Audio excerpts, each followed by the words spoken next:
Aqui há Romanos. O podcast que fala de costumes da Roma antiga que resistem até aos nossos dias.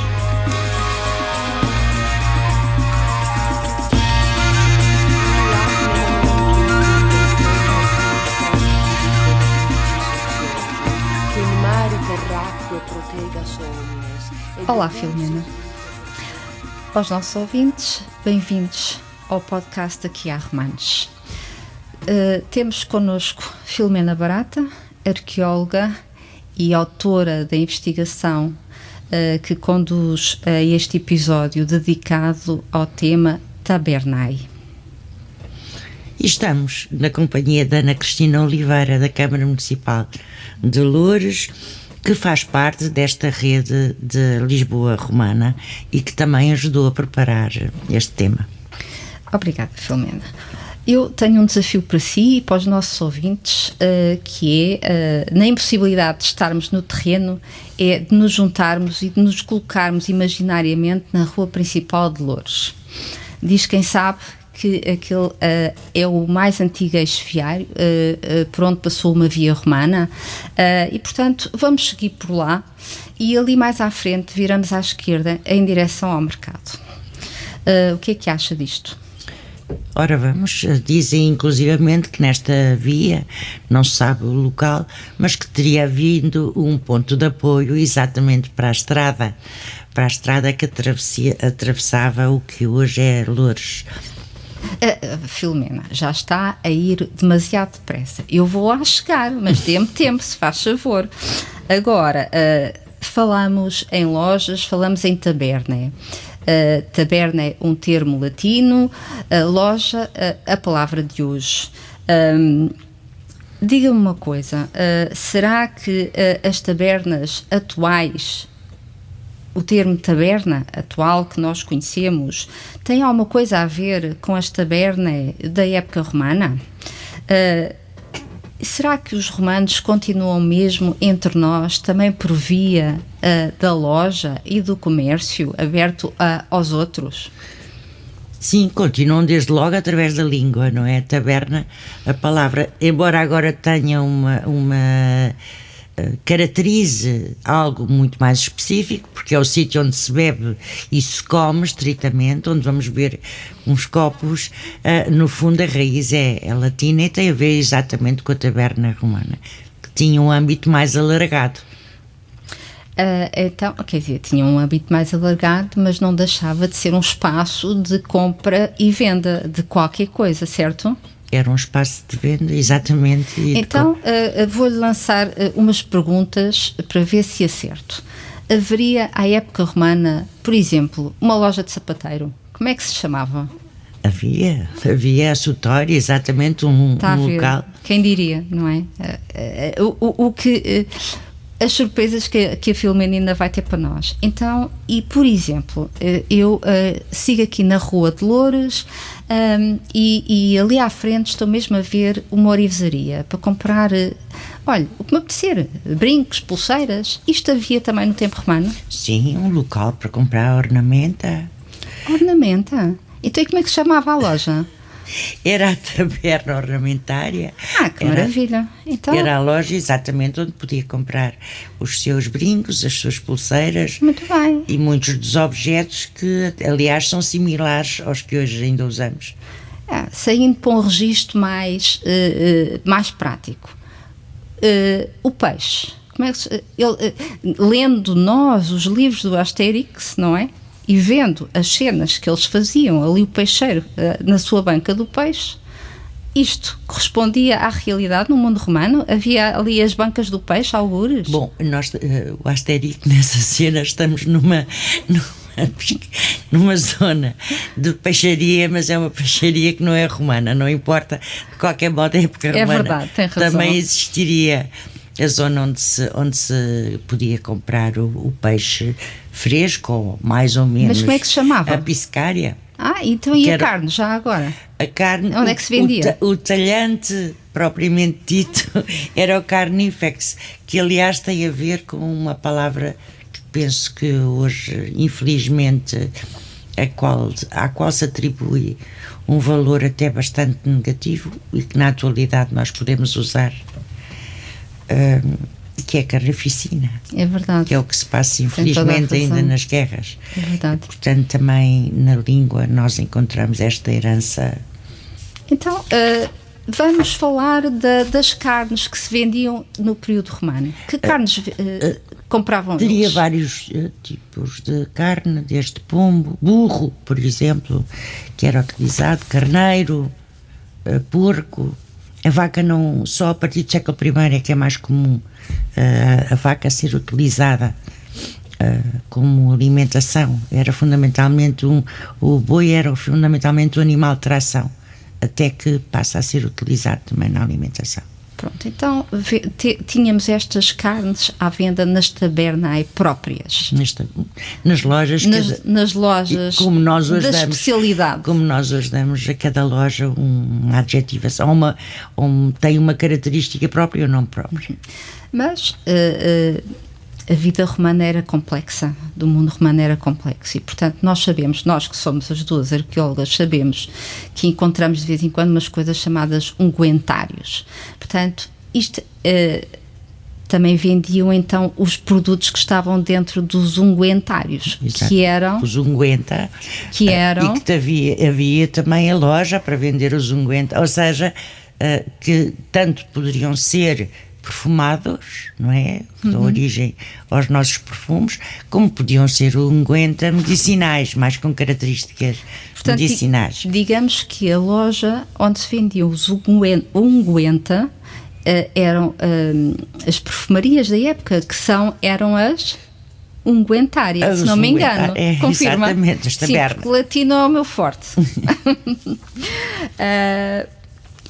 Feito isto, feita aqui uma listagem breve de alguns exemplos de lojas de Filomena, eu quase que fico com a impressão que entre as vaidades e as necessidades que nós já vimos brevemente que existiram nos tempos romanos, que não existe muita diferença do então para o hoje, não é? Continuamos a ter necessidade de comprar as coisas para comer e, enfim, uns atavios também para ficarmos mais bonitos e mais cheirosos, não é? Portanto, somos os herdeiros, de alguma forma, das práticas comerciais do mundo romano. Podemos dizer isto ou é exagero? Não é exagero. Tanto mais que nós assistimos a práticas comerciais de curta distância e de longa distância em época romana, não é? Que vêm buscar aqui, certamente, à zona de Loures, o sal, porque se sabe que havia, exatamente, já naquela época, a exploração. Marinhas, exatamente, já havia exploração de sal e, muito possivelmente, seria um dos produtos comerciais. Mas olha que, de certeza, que de Loures, atendendo às vias terrestres e fluviais que ligavam este território, a que hoje chamamos Loures, à capital, ao Licipo, de certeza que não saía só o sal. Não, os produtos agrícolas, aliás, não é por acaso que se manteve em época medieval e até recentemente como uma zona produtora de alimentos ligados à agricultura de alimentos. Portanto, os hortícolas, os não hortícolas, é? não era? A zona saloia mas isto... não, agora não podemos dizer saloio, que isso é um anacronismo. Agora não, mas certamente essa herança tem a ver com uma fertilidade dos terrenos que já era já vinham dos em tempos romanos, não era? Sim, pois, era exatamente. E falando na fertilidade, não temos só que pensar em hortas, porque as matas, as águas, aquela bacia que então era cheia, que hoje chamamos a Várzea de Loures e que é um terreno agrícola, a tal produção agrícola que se mantém, não é? Portanto, entre produtos das matas, das florestas, dos rios,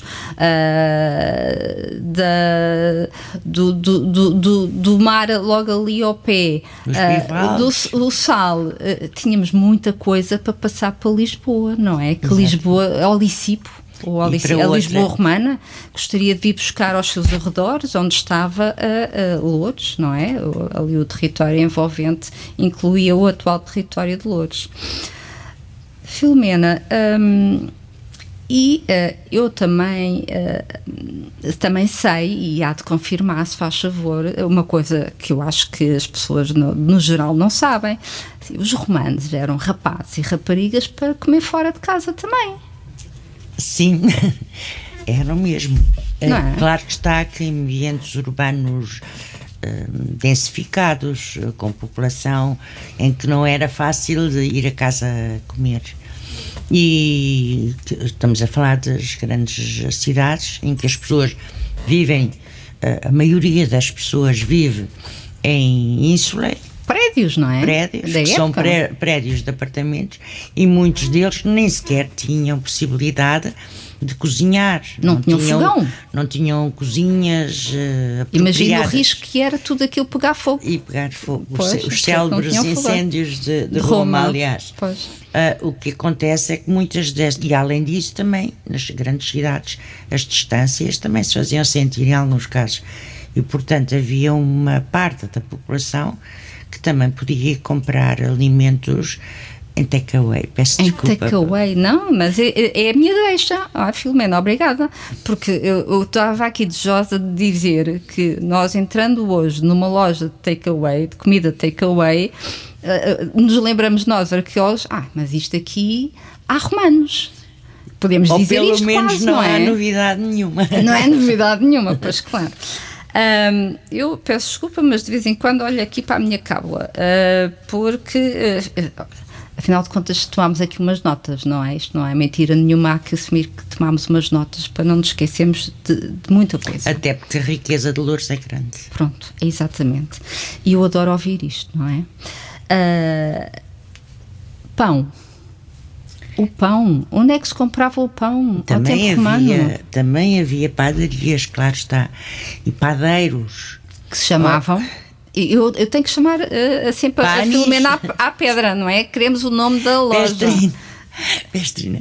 E o panis, claro que é o pão, como nós o conhecemos, se bem que os romanos, herdeiros do saber grego, tinham variadíssimos tipos de pão, desde o pão dos marinheiros, o pão dos militares, o pão mais comum, até ao pão enriquecido com outros produtos, por exemplo, queijo, mel.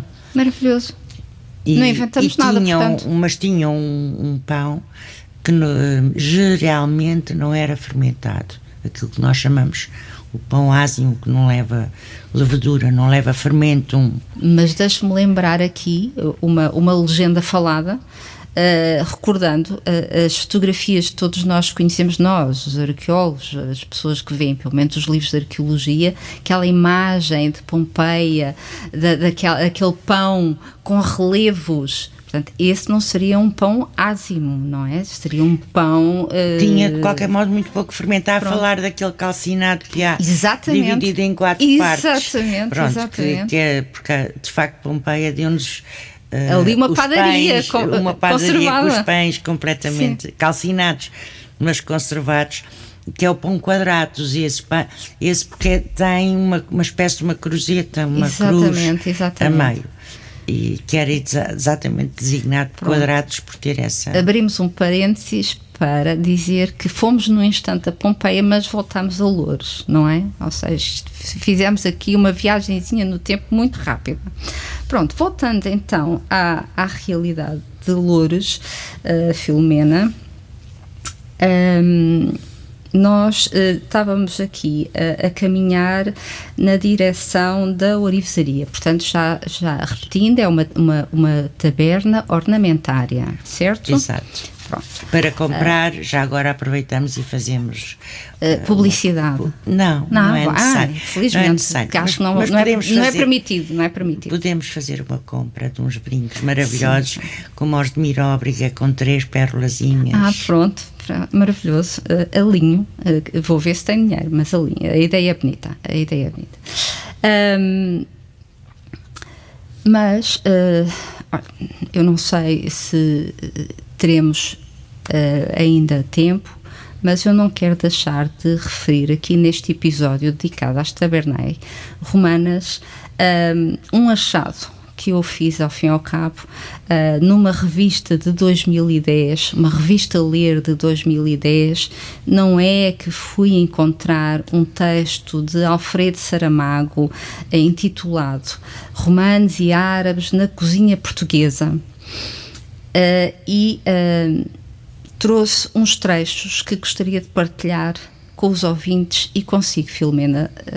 Então, se me dá licença, e abrindo aqui umas aspas, o autor escreveu o seguinte, abrindo aspas: dispomos de uma vasta iconografia com cenas e representações de alimentos presentes em várias ocasiões. Fechando aspas. Isto quer dizer o quê? Quer dizer que uma das formas que permite aos arqueólogos chegar ao conhecimento sobre alimentos consumidos no mundo romano é, por exemplo, a representação desses mesmos alimentos a propósito de festas ou de ofrendas. E a informação arqueológica, e isto para concluir que a informação arqueológica e a documentação escrita, que sobreviveu até aos dias de hoje, a informação escrita do período romano, que lá está, se completam, na medida do possível, lançando alguma luz sobre esses tempos tão distantes. Portanto, ainda lembra o autor que em mosaicos e em pinturas aparece o padeiro com os pães e os bolos, o homem do talho, o mercador de aves, o vendedor de hortaliças, o mercador de vinho. Ou seja, muita gente mandava decorar os seus monumentos, isto é o autor que continua a dizer, os seus monumentos funerários com elementos relativos à sua profissão. Profissão de padeiro, de talhante, de vendedor de hortaliças e por aí adiante, e as pessoas relacionadas com a produção, ou com a venda, ou com a confecção de alimentos eram mesmo das que mais entusiasmo tinham por essa prática, ou seja, pela prática da representação no seu próprio monumento funerário. Portanto, quer dizer, isto não há que enganar. Eles deixaram uma legenda para nós e nós agora é ler, se faz favor, não é? Exatamente. Encontrando é ler. Comparar. Exatamente. Portanto, a nossa conversa genérica sobre Tabernai começou com a cidade de Loures, em Pano de Fundo. Fugimos ali um bocadinho, fomos dar uma volta até Pompeia, regressámos no primeiro avião, a tempo de agarrar ainda aqui um texto de Alfredo Saramago, gastrónomo, antropólogo, historiador, já falecido em 2008, que já nos deixou, e pronto, mas nada mais fizemos do que seguir o fio condutor da arqueologia, uma disciplina útil e que não podemos descartar se queremos conhecer o mundo, o modo de vida dos nossos antepassados nos tempos mais remotos. Concorda comigo, Filomena? Concordo, mas gostou desta viagem? Gostei, mas ainda tenho que ir fazer lá atrás. Muito rapidamente. Não, é só antes de sairmos daqui de Loures, ainda tenho que muito rapidamente ir ao mercado. Porque o mel, porque exatamente um dos produtos afamados de Loures é o mel. Aliás, é verdade. Brevemente teremos a festa do mel e o vinho, e exatamente fiquei de levar para uma pessoa amiga um pouco destes dois produtos que tão bem nos caracterizam e que fazem parte da dieta mediterrânica. E que vem desde o tempo dos romanos. Exatamente, não é? E que eram usados. O mel era usado em todas as circunstâncias. Receitas dos doces e salgados. Dos salgados aos doces e reciprocamente. Portanto, produzia-se, vendia-se e comprava-se numa taberna adequada. E portanto, vamos embora. Mas vamos. Deixe-me só dar um saltinho ali. Vá. Então, adeus, Filomena. Até à próxima. Adeus. Aqui há Romanos é um podcast da Agenda Cultural de Lisboa. Foi idealizado e produzido em parceria com o Centro de Arqueologia de Lisboa para assinalar o 10º aniversário da criação deste equipamento da Direção Municipal de Cultura da Câmara Municipal de Lisboa. A sonoplastia e genéricos são da autoria de Fernando Figueiredo. A coordenação é de António Marques.